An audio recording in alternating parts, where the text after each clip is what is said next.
La majorité des décollements viennent de cet endroit et personne n'en parle. Aujourd'hui, je te montre exactement comment je fais mon remplissage afin d'éviter ça. Tout d'abord, je désinfecte les doigts de ma cliente, ensuite je procède à la dépose. Bien évidemment, on ne dépose pas tout, il s'agit d'un remplissage. Ne pas hésiter à désépaissir le dessous de l'ongle avec l'embout de dépose, ça facilite le limage. Ensuite, on peut commencer à préparer la plaque avec l'embout emery. Comme d'habitude, je repousse mes cuticules et je vais utiliser un embout tronqué pour venir soulever les cuticules.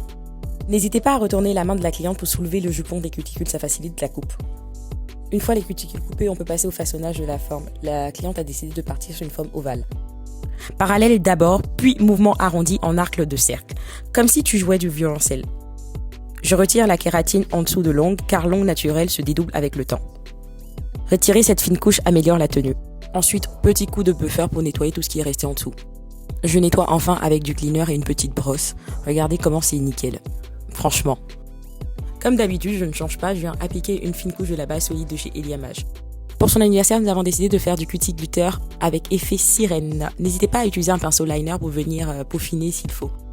Il n'y a pas de secret, je commence par une fine couche de patinage, puis je forme l'apex en sourire pour assurer un équilibre et une résistance.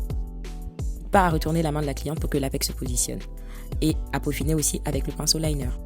Et maintenant, je vous laisse admirer ce résultat. Dites-moi en commentaire ce que vous en pensez et n'oubliez surtout pas de vous abonner pour ne pas rater des contenus comme celui-ci.